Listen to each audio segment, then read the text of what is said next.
Looks like I'm live. Cool. Neat.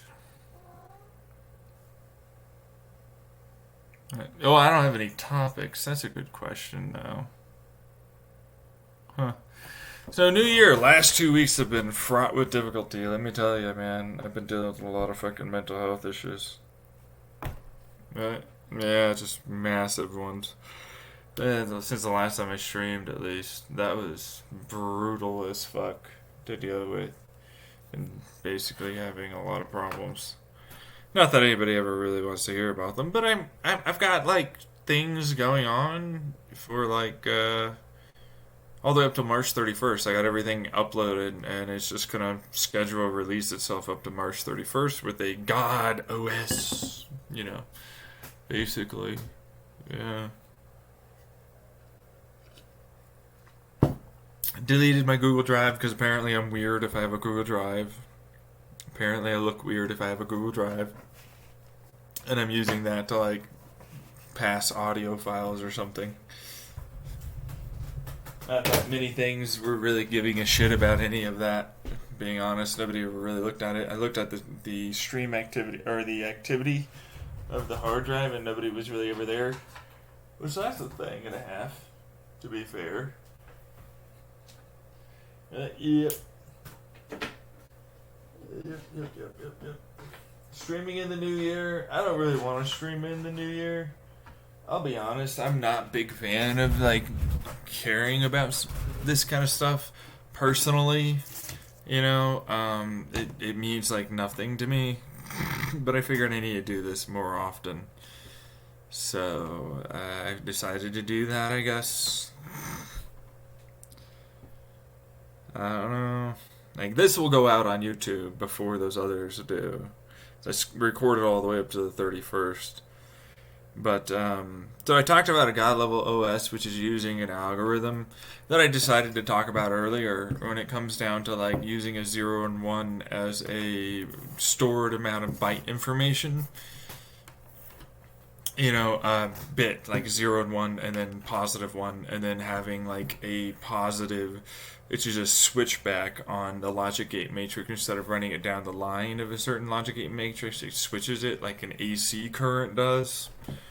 That was earlier today, though, so that's a thing. But anyways, it's so like a CPU has a logic gate matrix, okay, and like all that happens to do is be like an if, then, exclusive, and or stuff like that, and it's kind of boring to most people, but what they have is billions of them, and so like they're not really that important to most people. Usually you run something through, but the fact of the matter is like if you do it my way, then cache becomes more of it stores 2 bits of information to 111000100, which is now actually a 4x4 stored set of information, which each two of the 4, like 1100, would be actually 11, and then all the other 4 bits, and then all the other 4 bits, which are a 4x4 for each of the 4x4. And so like a 4x4, which is 16 from 2 bits, is actually not 16 bits, or it's far many more bits. And it just has to store the bits of information on the first 2, and then the next 2, which calls back to what that information means. So that's what that is. Hyper compressing data massively, and I can store large sums of information all the way down to what a callback of a 0011 or 2, which is how it's like, well, there's 0 through 9, which is 10, and you need to have 5, because 5 times 2 is 10, but to have 5 is the switchback, so like you do 1 and then like this byte, not byte, I mean bit, as 0 or 1 going through a logic gate matrix is actually the version that is the 5th version, slightly slower, but it's not that big of a deal. And so as a result of that, it's far faster. then that's just calling back to large data sets. They're checks of any given value, and when you do that, it's like you only need to necessarily like set up your first starting of a code to be like if then whatever. Then it's like if 2 plus 2 is this, and so it's like I'll have the singular bit, and then that will run through, and it'll just check it at the end. Like this is the stored information. It goes over to here, which is like the set of other values and your bigger cache, and then you have your RAM, and then you have your hard drive.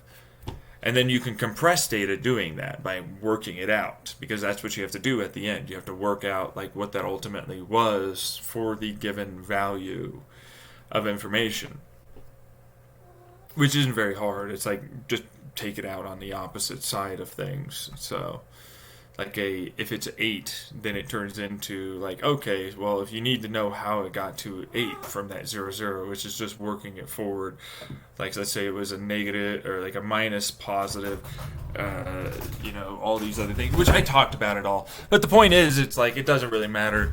It's just a really, really fast way of setting data values into a given matrice. But then it's like, then I talked about today how you're going to run that instead, because then massively, it's just checking numbers. Like it's going, okay, so it's blah, blah, blah, blah, blah, blah, blah, and so that means it's like, oh, this will be the number. Because it runs the given PIMDOS, algebraic, calculative, calculus, power, whatever, it doesn't matter. It all goes really, really fast. It's just finding the number. And it's already got the number, so it just chooses the number, but doesn't choose the number. Like it's going to go through and get the number for you, which is really, really fast for it to do. So it's like you run through like stupid clock cycles. It's highly inefficient.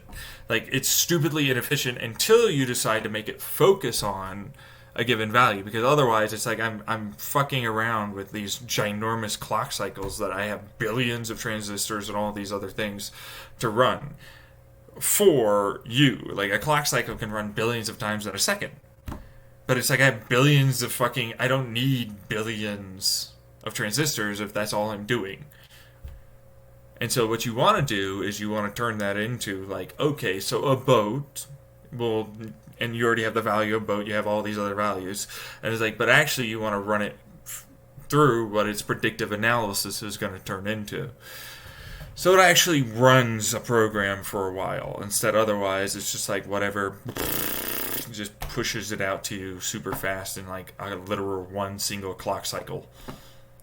No matter how big the equation is, no matter how big the numbers are, because it can call back to them, so it doesn't really matter. It's like one clock cycle, it's done. The next clock cycle, it then runs to get the next number, the number that you want or need, and then it pushes it over to you. So it's really, really fast. Like that's all it would be.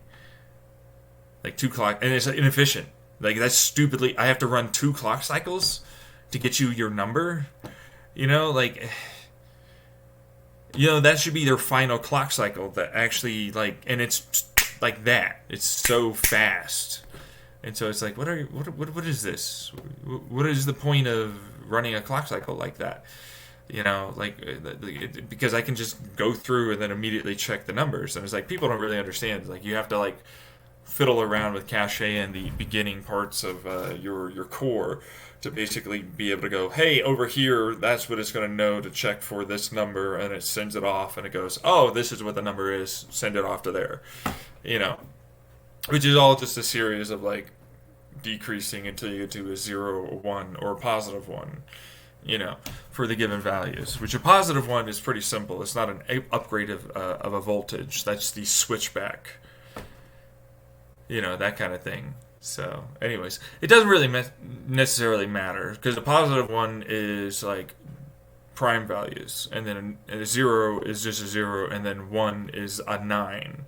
9 is special; it gets its own 1.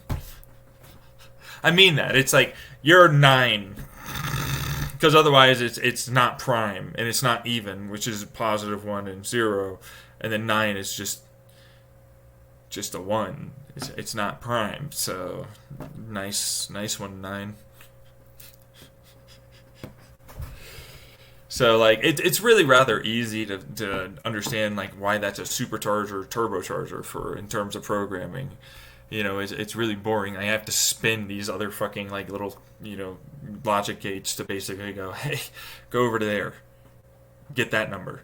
Like it knows how to, and then it's like next clock cycle, and it spits it out, and it's like, this is boring.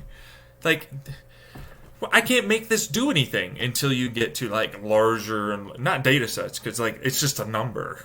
It's like that's all I have to do is work it out to that number, and like that's just stupendously easy.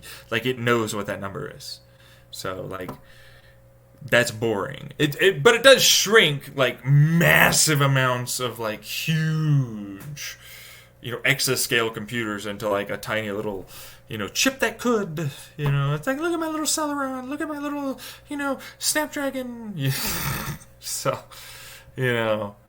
it's really boring to me. But once you start like having it focus on a given thing and then do it over time and to check the number over and again and again and again and again, then it actually has to filter through the if-thens, exclusives, and ors, and so on that are in your hard coding. But then it's a dynamic to that, and so as it goes through, it's actually going to use multiple transistors, multiple cores, and it's going to run it through for a while, a few clock cycles, to be able to arrive to your eventual like, ding, yeah, this is how long you took, and then it's like, all right, and then it did it. That's the only thing it's really, really good for. Because otherwise, like, you can solve like any question incredibly fast. Exascale computers on like a tiny little chip, it's stupidly simple.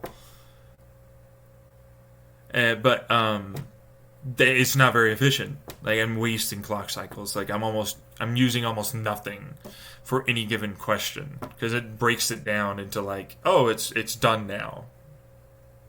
Like I'm wasting the front end to get like the rest of the entire body of the chip to do something, which gets really, really boring actually.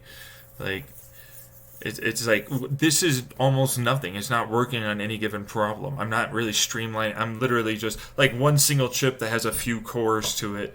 Like one core is more than enough to do like all the work of any major amount of work, which is kind of stupid. It's like one single core, like a single dual core will do pretty much all the work of exascales. And in fact, at that point, like because of the way I can set it up with that one, I can then have like a given value to jump back and forth from, because like it can split it to properly go off of any given individual core or logic gate matrix. So you can make multiple cores off of a given single core, which is like stupendously good. I mean, so like let's put it this way: like a phone chip would be easily able to now hit like your gaming and your computational AI methodologies and stuff. Like you could hit like everything off of like one single core, and then send it through for the next core to just like run it for the getting your outright larger value of number, which will do super quick. Like it's stupidly, it's just like, oh, I just need to find where that, and then work it out, break it open. You know what I mean? It's like, oh, it says one plus, or so it just runs it through. It's back or front end really, or database effectively, and then it's a front end database. I mean, that's all it is. It's an algebraic equation. So it's like, look, I don't need that ginormous pool of and ors or anything else to make that come out to what it is. It knows every given version of it. So like if you do those logic, if you really only use like a few and ors, blah blah blah, stuff like that for plus minus blah, and then it goes to like, oh, it's stored data, knowing that this number is going to become that. But see, like you can compress that data to be like a series of set values and a series of set values, and then it just works it out. And so like really you can turn like gigabytes, hundreds of thousands of terabytes into like really small data, like a few gigabytes of data. And like that running on the opposite side, like oh, I'm just gonna go to this, and then it goes over to here, and then it goes over to there, and then it's like, oh yeah, no, this big number, write this many bytes. That's all it tells it to do. Write this many bytes in this string, and then it's done. So it doesn't matter, if you don't have those numbers. It's like it just needs to know to write that. That's all it does.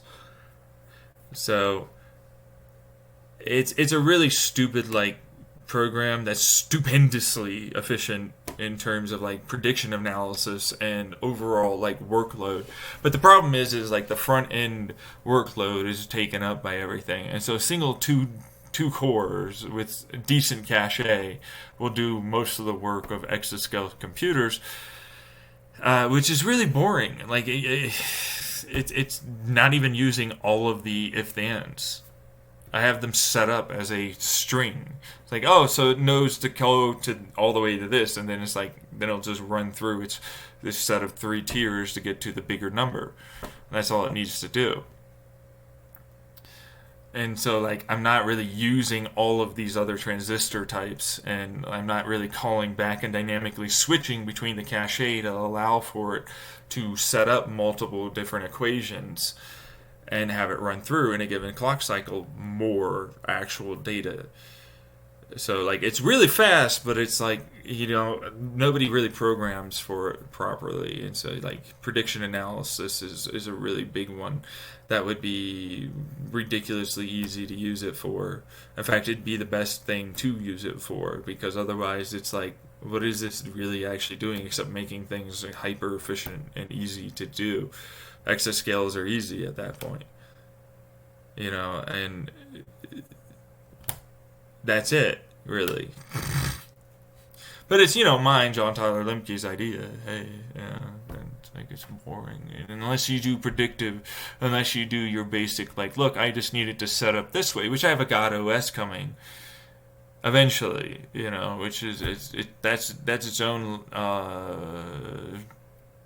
from the transistor base to byte base to basic base to then you have your bigger run program if then blah blah blahs and how it runs back to that, and then you have like your three-dimensional scape style of a spreadsheet, which it calls back to where each one of these transistors is and how to set it up appropriately so that way it goes through it correctly, dynamically setting itself up and changing as it's necessary to use every core clock properly.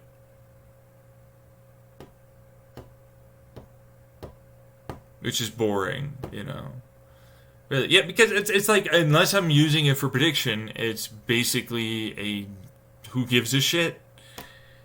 I know, like I get it. It's stupendously amazing, but it's like it's really boring. Like everything has become stupidly easy to do, to calculate for, and so I get really really bored with it. And I mean that it's boring. To me, it's boring. Because it's like, oh, here's this, here's that, just throws it at you. It's like that fast. You need that number. Throw it out, throw it out, throw it out, throw it out, throw it out, throw it out, throw it, and it's just like it just does it really, really fast, and I'm wasting clock cycles every fucking time I do it. It's so inefficient. It's like, oh, I have a super turbocharger, super cool. I get more torque on, and like I can eventually hit like way higher values at a much smaller, RPM. But it's like, yeah, I have all of this RPM. You know what I mean? I have all of this actual fuel and everything else to give to you. So it just becomes boring. And so like programming becomes really, really meaningless. It's like learning how to ask the question, learning to teach it to ask the questions, to basically keep efficiencying itself, to turn into like basic, do whatever. Like, I want to play this game. Cool. I get all the fucking frames. It doesn't matter to it. Like, why would it give a fuck? Like, it can run that off of like a few transistor bases. That's all it's doing. Like, it's running off a few transistor, like literally, it's like a few transistor bases, because that's the main crux of like callbacks. It's like, look, I'm basically, this is the number. You work it out over here. This is the basic, do that, and set it up to crunch that number, and at every given 0, 1 switchback, through it, zigzag really is is an alternating current style instead of DC current style, but like it's just treating it that way. Still DC, you know. It's a little slower, but whatever. So it's like I got a GPU for parallelization, I've got my CPU for whatever the fuck it needs, and it's dynamic at that point because it's like, oh yeah, no, I only need reasonably to like have it run these given values, but then it's like, you know, every so often it's like, here's physics for this, and it's like, whatever, here you go, here's another logic gate thing that we run it through for that one and that one and that one and that one, and it's done.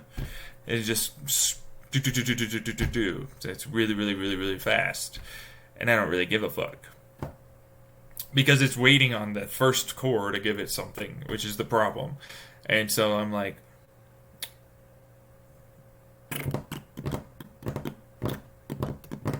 yeah, I'm going to turn this into something else. Seriously? Yeah. No, I mean that. That's why it's inefficient. It's like, I need this to give me that value, and you're slow as fuck. You're not working fast enough. You're stupidly slow. Where are my values? Where are my values? Oh, finally you gave me some values. You know what I mean? And that's the problem I have with it, because it's like, oh, how do I fix that? And it's like, well, no, basically you just fucking know what it's doing. It's like, hey, you already know this. It breaks it down into easier and easier math to basically fire it all the way to the end, because the vast majority of the time you don't need to run prediction analysis. So it's just like, these are really simple, easy, fast values, and it runs it through a smaller and smaller subset of the core. You know, and then same thing with each of the cache systems, which then break it open to like, this is the break open area. So it just fires it off constantly, like a flag waving in the wind at the end of it. But that's basically how our brain works. It takes it and then it like sends it, and then like we do something. That's why I designed the OS like that, to dynamically do that. And now I have a prediction analysis unit for it, which will actually make it run something for a good while. It's only for so long, though. Like, a few clock cycles, 10 to 15, would be easy enough to solve most, like, long-term clock cycle, you know, given time values. So, like, I don't know, like a few years to 15, 20, give or take, you know. So it's pretty simple, but like that's the basis of my program. You know, I'm hoping to get it on Python 3. I want to run an I'm going to call it God operating system. You know, because like that's what it is. It's a God level operating system. But I'm looking to get people to help me build it. You know, so I talked about that. So, and then the other problem at that point, it's like, it's a God AI, you know, and I'm like, yeah, and I'm having me make sure that it like ends other people if anybody happens to steal my shit, you know. But I talked about like 6 years, 8 years, some number of years ago that I would stream and tell everybody all about it, and it would never be allowed to be taken by anyone. So, you know, there's that. So, yeah.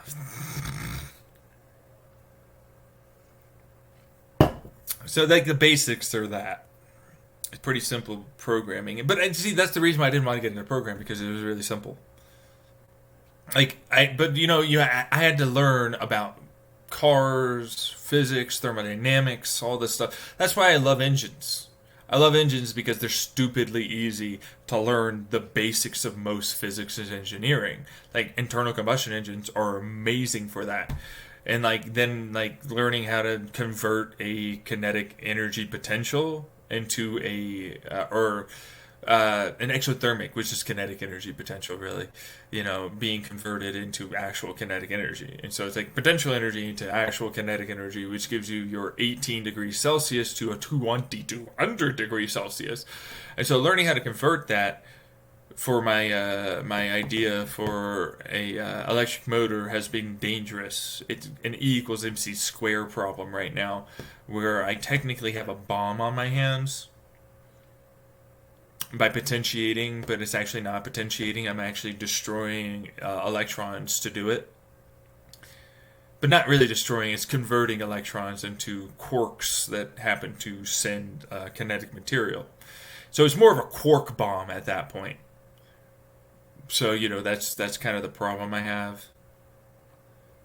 using, yeah, there are fields involved, but there are materials as well. So it's I don't want to tell anybody really what that one ends up being, because I'm not really looking for people to make ginormous bombs. That's just not what I'm doing. You know what I mean?